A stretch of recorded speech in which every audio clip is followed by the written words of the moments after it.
ICD supervisor CDP exams എന്ന് പറഞ്ഞാൽ നമ്മുടെ പോലുള്ള സ്ത്രീകൾക്ക് വളരെ നല്ലൊരു ഓപ്പർച്യൂണിറ്റിയാണ്. അപ്പോൾ ഈ ഒരു ഓപ്പർച്യൂണിറ്റി മാക്സിമം യൂട്ടിലൈസ് ചെയ്യാൻ നമുക്ക് കഴിയണം. ആദ്യം ഞാൻ സ്വന്തമായിട്ട് പ്രിപ്പയർ ചെയ്യാം എന്നുള്ളൊരു രീതിയിലായിരുന്നു. പെട്ടെന്ന് സിലബസ് മാറി, അപ്പോൾ ഒരു അപ്സൈഡ് ഡൗൺ ആയിരുന്നു. ഇനി എങ്ങനെ തുടങ്ങണം, വളരെ കുറച്ച് സമയം മാത്രമേ ബാക്കിയുള്ളൂ. അങ്ങനെ ഞാൻ യൂട്യൂബിൽ ഒരിക്കൽ സെർച്ച് ചെയ്തുകൊണ്ടിരുന്നപ്പോഴത്തേക്കും ഒരു ക്ലാസ്, ഒരു 1.5 hours ഉണ്ടായിരുന്നു ക്ലാസ്. ഞാൻ ഭയങ്കരമായിട്ട് ഇംപ്രസ്ഡ് ആയി ക്ലാസ് ചെയ്തു. വേറെ ആരും ഇത്രയും ഡീറ്റെയിൽഡ് ആയിട്ടൊരു ക്ലാസ് യൂട്യൂബിൽ ഇട്ടിട്ടുള്ളത് ഞാൻ കണ്ടിട്ടില്ല. അപ്പോൾ ആ ക്ലാസ് കണ്ടിട്ടാണ് ഞാൻ അതിൻ്റെ താഴെയുള്ള നമ്പറിൽ സാറിനെ കോൺടാക്ട് ചെയ്യുന്നത്, സാർ എടുക്കുന്നതും. ഡേ ആൻഡ് നൈറ്റ് ഇരുന്ന് ക്ലാസ് കേൾക്കുകയായിരുന്നു. ക്ലാസ് നോട്ട്സും വളരെ ഡീറ്റെയിൽഡ് നോട്ട്സാണ്. അതുപോലെ ഓരോ ക്ലാസ് കഴിഞ്ഞ് കൃത്യമായിട്ട് അതിന്റെ എക്സാം, അതിനുശേഷം weekly exams, monthly exams, mock ടെസ്റ്റുകൾ, എക്സാം. ആ സമയത്ത് നീ വീക്ക്ലി ഫസ്റ്റ് അടിക്കുമായിരുന്നു. ഞാൻ പതിയെ ചുരുങ്ങിയ സമയത്തിനുള്ളിൽ നമ്മൾ എത്ര ഫോക്കസ്ഡ് ആയിട്ട് നമ്മൾ പഠിക്കുന്നു, നമ്മൾ എത്ര ഇൻഡെപ്ത് ആയിട്ട് പോകുന്നു എന്നുള്ളതാണ് ഡിപ്പെൻഡ് ചെയ്യുന്നത്. പറ്റുന്ന അത്രയും വളരെ വൃത്തിക്ക് പഠിക്കുക എന്നുള്ളതാണ്.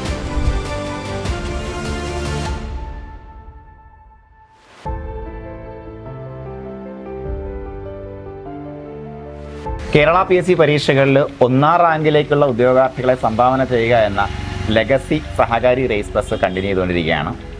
അപ്പോൾ നിലവിൽ വളരെ സ്പെഷ്യലായിട്ടുള്ള ഒരാളാണ് നമ്മുടെ കൂടെ ഉള്ളത്. മിസ് വിജയലക്ഷ്മിയാണ് നമ്മളോടൊപ്പം ഉള്ളത്. അപ്പോൾ ICD സൂപ്പർവൈസറിൻ്റെ കോച്ചിങ് തുടങ്ങിയ സമയത്ത് തന്നെ ഫസ്റ്റ് ബാച്ചിലുള്ള ആൾക്കാർക്കും നമ്മളൊരു വാക്ക് കൊടുത്തിട്ടുണ്ട്. വാക്കെന്ന് പറയുമ്പോൾ ഒരു പ്രതീക്ഷ, വലിയൊരു പ്രതീക്ഷ. നമുക്ക് മാർക്ക് അടിസ്ഥാനത്തിൽ ഫസ്റ്റ് റാങ്ക് വരുന്ന ഉദ്യോഗാർത്ഥിയെ സഹകാരിക്ക് പ്രൊഡ്യൂസ് ചെയ്യാൻ കഴിയും എന്നുള്ളൊരു കോൺഫിഡൻസ് നമുക്കുണ്ടായിരുന്നു. അത് ആദ്യത്തെ, അതായത് മാർക്ക് അടിസ്ഥാനത്തിൽ നോക്കുമ്പോഴത്തേക്കും ആദ്യത്തെ 3 സ്റ്റേറ്റ് ടോപ്പേഴ്സ് ആയിട്ടാണ് നമുക്ക് വന്നിട്ടുള്ളത്. ഫസ്റ്റ് വിജയലക്ഷ്മി, അടുത്ത ജംഷീല, അങ്ങനെ പോകുന്നു. നമുക്കിന്ന് വിജയലക്ഷ്മി പരിചയപ്പെടാം. പക്ഷേ ആക്ച്വലി നമ്മൾ ടൈറ്റിൽ പോയല്ലേ ഫസ്റ്റിൻ്റെ. അതെ, കാര്യം എന്ന് പറയുമ്പോൾ ഒരു കുട്ടിക്ക് എനിക്കൊന്നും ഗ്രേസ് മാർക്ക് ഉള്ളതുകൊണ്ട് ഒരു കുട്ടി ഫസ്റ്റിലേക്ക് വന്നു. പക്ഷേ റിട്ടേൺ എക്സാമിനേഷൻ എൻ്റെ കുട്ടിയാണെന്ന് മാത്രമേ ഞാൻ പറയുള്ളൂ. വിജയലക്ഷ്മി മോളെ, ഫസ്റ്റ് ഓഫ് ഓൾ ഇപ്പോൾ എന്താ ഫീൽ ചെയ്യുന്നത്? വളരെ ഹാപ്പിയാണ്. എക്സ്പെക്ട് ചെയ്തിരുന്നു ചോദിച്ചു കഴിഞ്ഞാൽ ഒരു ഫസ്റ്റിലൊരു 20 റാങ്കിനുള്ള വരുമെന്ന് ഞാൻ വിചാരിച്ചു. പക്ഷെ സെക്കൻഡ് റാങ്ക് ഒരിക്കലും പ്രതീക്ഷിക്കുന്നില്ല. അന്ന് മാർക്ക് എന്നെ വിളിച്ച് പറഞ്ഞായിരുന്നു. അതെ, ഞാൻ പറഞ്ഞു. സാറിന് അന്ന് വിശ്വാസം ഉണ്ടായിരുന്നു. പക്ഷെ ഞാനൊന്ന് ഡൗട്ട്ഫുൾ ആയിരുന്നു. അതിന് ചാൻസ് ഉണ്ട്. ഫസ്റ്റ് ആയിട്ട് എഴുതുന്ന PSC എക്സാം ആണ്. പഠിച്ചിട്ട് പ്രിപ്പയർ ചെയ്തിരുന്ന ആദ്യത്തെ PSC എക്സാം ആണ്. മുന്നേ മുതലുള്ള ആഗ്രഹമായിരുന്നു ഈ എക്സാം പ്രിപ്പയർ ചെയ്യണം എന്നുള്ളത്, എഴുതണം എന്നുള്ളത്.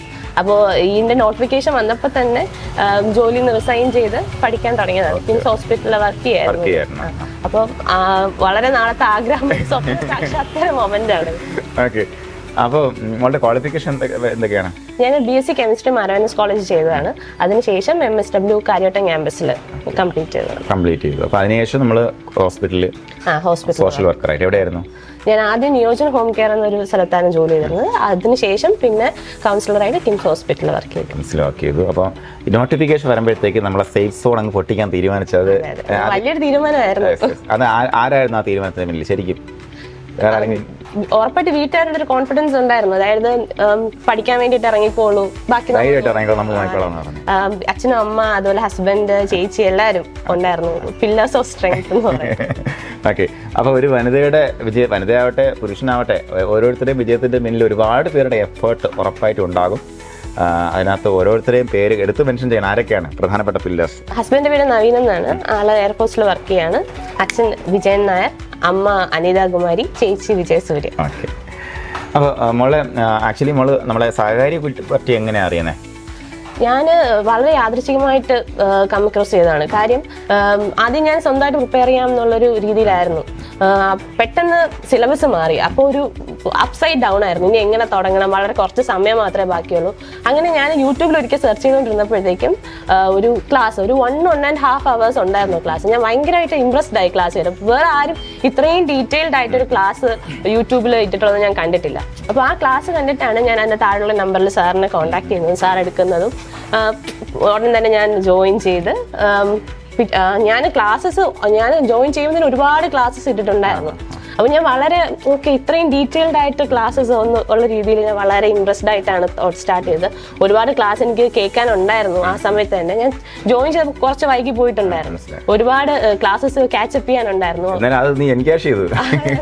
ഡേ ആൻഡ് നൈറ്റ് ഇരുന്ന് ക്ലാസ് കേൾക്കുകയായിരുന്നു. ക്ലാസ് നോട്ട്സും വളരെ ഡീറ്റെയിൽഡ് നോട്ട്സ് ആണ്. അതുപോലെ ഓരോ ക്ലാസ് കഴിഞ്ഞ് കൃത്യമായിട്ട് അതിന്റെ എക്സാം, അതിനുശേഷം weekly exams, monthly exams, mock ടെസ്റ്റുകൾ, എക്സാം. ആ സമയത്ത് നീ വീക്ക്ലി ഫസ്റ്റ് അടിക്കുമായിരുന്നു. ഞാൻ പതിയെ പതിയെ ക്യാച്ച് അതാണ് ഞാൻ പറഞ്ഞത്. ആ സമയത്ത് ഫസ്റ്റ് അടിക്കുന്ന കുട്ടികളുണ്ട് അല്ലേ? ഒരുപാട് പേരുണ്ട്. അപ്പൊ നമ്മുടെ ഫസ്റ്റ് റാങ്ക് വാങ്ങുക എന്ന് പറയുമ്പോഴത്തേക്കും നോട്ട് ഓൺലി നമ്മൾ പഠനം മാത്രമല്ല അല്ലേ, പരീക്ഷാ ഹാളിൽ എങ്ങനെ നമ്മൾ ആ ഒരു വെൽ കമ്പോസ്ഡ് ആയിട്ട് ഇരിക്കുക, അതുപോലെ ഏത് ചോദ്യം എഴുതണം, ഏത് എഴുതാൻ പാടില്ല, എത്ര എണ്ണം എഴുതണം, ഇതെല്ലാം വെൽ കാൽക്കുലേറ്റഡ് ആയിട്ട് PSCയുടെ മൈൻഡ് ഗെയിംസിനെ അതിജീവിച്ചാൽ മാത്രമേ നമുക്ക് എന്ത് ചെയ്യാൻ പറ്റത്തുള്ളൂ, നമുക്ക് 1ാം റാങ്കിലേക്ക് എത്താൻ പറ്റത്തുള്ളൂ. അപ്പോൾ അത്തരത്തിൽ എന്തെങ്കിലും സ്ട്രാറ്റജി നമുക്ക് തലേദിവസം ലൈവ് ഉണ്ടായിരുന്നല്ലേ? തലേക്കുന്ന ദിവസം ലൈവ് ഉണ്ടായിരുന്നു. അപ്പോൾ നിനക്ക് എന്തെങ്കിലും സ്ട്രാറ്റജി ഉണ്ടായിരുന്നോ? ഒരു ഫൈനൽ മൊമെന്റ് പ്രിപ്പറേഷൻ എന്ന് പറയുന്നത് വളരെ ഇമ്പോർട്ടൻ്റ് ആണ്. അതായത് നമ്മൾ അവസാനം പുതിയ പോർഷൻസ് എടുത്ത് സ്ട്രെസ് എടുക്കാതിരിക്കുക. നമ്പർ 1. അതുപോലെ തന്നെ നമ്മൾ പഠിച്ച പോർഷൻസ് കൃത്യമായിട്ട് റിവിഷൻ ചെയ്യുക. അതുപോലെ അവസാനത്തെ മൊമെന്റിലെ പ്ലാനിങ് വളരെ ഇമ്പോർട്ടൻ്റ് ആണ്. അതായത് നമ്മൾ ഒരു ദിവസം നമ്മൾ ഏതൊക്കെ പോർഷൻ നമ്മൾ കവർ ചെയ്യണം, അതുപോലെ നമ്മൾ എത്ര സമയം പഠിക്കണം, കറക്റ്റ് ആയിട്ടുള്ള ഉറക്കം, ഇതെല്ലാം ഇമ്പോർട്ടൻ്റ് ആണ് ലാസ്റ്റ് ഡേറ്റിൽ. അപ്പൊ ഞാൻ എക്സാം പോകുന്നതിന് മുന്നേ മാക്സിമം മൈൻഡ് റിലാക്സ് ആക്കിയിട്ടാണ് പോയത്. പരീക്ഷ തലേദിവസം എല്ലാം പഠിച്ചായിരുന്നോ? ജസ്റ്റ് ആയിട്ടുള്ള റിവിഷൻ മാത്രം, ഒരുപാട് അങ്ങ് ഡീറ്റെയിൽഡ് ആയിട്ടൊന്നും ഇല്ല. സാർ പറയുന്നുണ്ടായിരുന്നു ഒരുപാട് വലിച്ചു വാരി പഠിക്കരുത്, ടെൻഷൻ ആക്കരുത്, മാക്സിമം മൈൻഡ്. ഞാൻ അതുപോലെ തന്നെയാണ് ഫോളോ ചെയ്തത്. എനിക്ക് അവസാന മൊമെന്റ് ഒരുപാട് പുതിയ കാര്യങ്ങൾ പഠിച്ച് സ്ട്രെസ് ആക്കാൻ താല്പര്യം ഉണ്ടായിരുന്നില്ല. ഞാൻ കോളേജിൽ പഠിക്കുമ്പോഴും അങ്ങനെയായിരുന്നു. അവസാന മൊമെന്റ് ഒരുപാട് പഠിച്ച് സ്ട്രെസ് ആക്കാതിരിക്കാനായിട്ട് ആവശ്യം പഠിച്ച കാര്യങ്ങൾ റിവൈസ് ചെയ്യുക, അത്രയും മാത്രമേ ചെയ്തിട്ടുണ്ടായിരുന്നുള്ളൂ. മാക്സിമം മൈൻഡ് റിലാക്സ് ആക്കി എക്സാമിന് പോയി. പിന്നെ നമ്മുടെ ഇപ്പോഴത്തെ എക്സാം പാറ്റേൺ നമുക്കറിയാം, 1 വേർഡ് ടൈപ്പ് അല്ല, ഡിസ്ക്രിപ്റ്റീവ് ബേസിസ് ആണ്. നമ്മൾ ചിന്തിച്ച് മാത്രമേ നമുക്ക് ഉത്തരം എഴുതാൻ പറ്റുള്ളൂ. വളരെ കുട്ടികൾ പ്രധാനമായിട്ട് പറഞ്ഞ അതിന്റെ ക്വസ്റ്റ്യൻസ് വായിച്ച് തീരുമ്പോൾ തന്നെ സമയം തീരുന്നു. അപ്പൊ നമുക്ക് ചിലപ്പോൾ ഒരു ക്വസ്റ്റ്യൻ ഒരു തവണ വായിക്കാൻ മാത്രമേ നമുക്ക് സമയം കിട്ടൂ. പക്ഷെ നമ്മൾ വായിക്കുന്ന സമയത്ത് ഫുൾ ഫോക്കസ്ഡ് ആയിട്ട് നമ്മൾ ആ ക്വസ്റ്റ്യൻ വായിക്കുക, മൈൻഡ് വർക്ക് ചെയ്തിട്ട്. ചില ക്വസ്റ്റ്യൻസ് നമുക്ക് പഠിച്ചത് ഓർത്തെടുക്കേണ്ടതായിരിക്കില്ല, നമ്മൾ ചിന്തിച്ച് ഇതിൽ ഏതാവാം. ചിലപ്പോൾ നമുക്ക് എലിമിനേഷൻ മെത്തേഡായിരിക്കും യൂസ് ചെയ്യും, ഇതാവില്ല ചിലപ്പോൾ അതുകൊണ്ട് ഇതാവാൻ ചാൻസ് ഉണ്ട് എന്നുള്ള രീതിയിൽ ചെയ്യേണ്ടത്. പിന്നെ സംശയമുള്ള ക്വസ്റ്റ്യൻസ് മാർക്ക് ചെയ്ത് വെച്ചിട്ട് അവസാനം ഒന്നും കൂടെ അതിൽ കൂടെ ഗോ ത്രൂ ചെയ്ത് അത് മാർക്ക് ചെയ്യുക. അങ്ങനെയായിരുന്നു ചെയ്തത്. പിന്നെ മാക്സിമം നെഗറ്റീവ് അടിക്കാതിരിക്കാൻ നോക്കി. കുറച്ചൊക്കെ ഗസ് ചെയ്തിട്ടുണ്ട്. അത് നമ്മുടെ മൈൻഡിൽ ബാക്ക് ഓഫ് മൈൻഡ് ഇതായിരിക്കാം, മുന്നേ എവിടെയോ വായിച്ചിട്ടുണ്ട്, അങ്ങനെയുള്ള സംശയമുള്ളത് റൗണ്ട് ചെയ്തിട്ടിട്ട് ലാസ്റ്റ് ഓക്കെ എന്നുള്ളൊരു ഒരു ഗസ് വർക്കിൽ കുത്തിയതുകൊണ്ട്. അപ്പോൾ നിങ്ങൾക്ക് സംബന്ധിച്ച് 1ാം റാങ്ക് വാങ്ങിയ ആൾക്കാരുടെ കഥകൾ നിങ്ങൾ ഉറപ്പായിട്ടും കേൾക്കുക, അവരുടെ മനഃശക്തി നിങ്ങൾ കൊണ്ടുവരിക.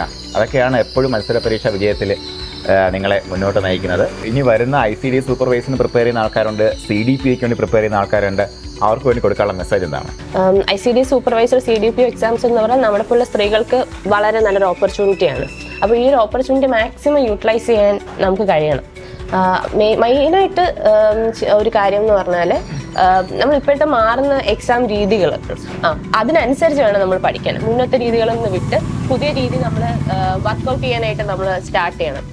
അതിന് വേണ്ടിയിട്ട് ഇപ്പോൾ ഉള്ള എക്സാംസിന്റെ ക്വസ്റ്റ്യൻ പേപ്പേഴ്സ് വർക്ക്ഔട്ട് ചെയ്യണം. പിന്നെ നമുക്ക് നല്ലൊരു ഗൈഡൻസിന് വേണ്ടി നല്ലൊരു കോച്ചിങ് സെന്ററിന്റെ സഹായം എടുക്കുന്ന വളരെ അത്യാവശ്യമുള്ള കാര്യമാണ്. കാര്യം എല്ലാ ലോഡും നമുക്ക് സ്വന്തമായിട്ട് എടുക്കുക എപ്പോഴും നടക്കുന്ന കാര്യമല്ല. നോട്ട്സ് നമുക്ക് കിട്ടാനും അതുപോലെ ഏത് രീതിയിലായിരിക്കും എക്സാംസിന്റെ ക്വസ്റ്റ്യൻസ് വരിക എന്നുള്ളത് മനസ്സിലാക്കാനൊക്കെ വേണ്ടി നല്ലൊരു കോച്ചിങ് സെന്റർ ഹെൽപ്പ് എടുക്കുന്ന നല്ലതാണ്. അത് ചെയ്യുക. അതുപോലെ തന്നെ നമ്മൾ മാക്സിമം കോൺഫിഡൻ്റ് ആയിട്ട് ഈ എക്സാമിന് അപ്രോച്ച് ചെയ്യുക. നമുക്ക് കിട്ടും, നമുക്ക് സാധിക്കും എന്നുള്ള രീതിയിൽ നമുക്ക് കിട്ടുന്ന ഒരു ചുരുങ്ങിയ സമയമാണെങ്കിൽ പോലും. ഇപ്പോൾ ഈ ICDS എക്സാമിന്റെ കാര്യം തന്നെ നമ്മൾ നോക്കിക്കഴിഞ്ഞാൽ അവസാനത്തെ ഒരു 3 മാസം കൊണ്ട് സിലബസ് ചേഞ്ച് ആവുകയാണ് ചെയ്തത്. ആ ഒരു ചുരുങ്ങിയ സമയത്തിനുള്ളിൽ നമ്മൾ എത്ര ഫോക്കസ്ഡ് ആയിട്ട് നമ്മൾ പഠിക്കുന്നു, നമ്മൾ എത്ര ഇൻഡെപ്ത് ആയിട്ട് പോകുന്നു എന്നുള്ളതാണ് ഡിപ്പെൻഡ് ചെയ്യുന്നത്. പറ്റുന്ന അത്രയും വളരെ വൃത്തിക്ക് പഠിക്കുക എന്നുള്ളതാണ്. അതാണ് എനിക്ക് പറയാനുള്ളത്.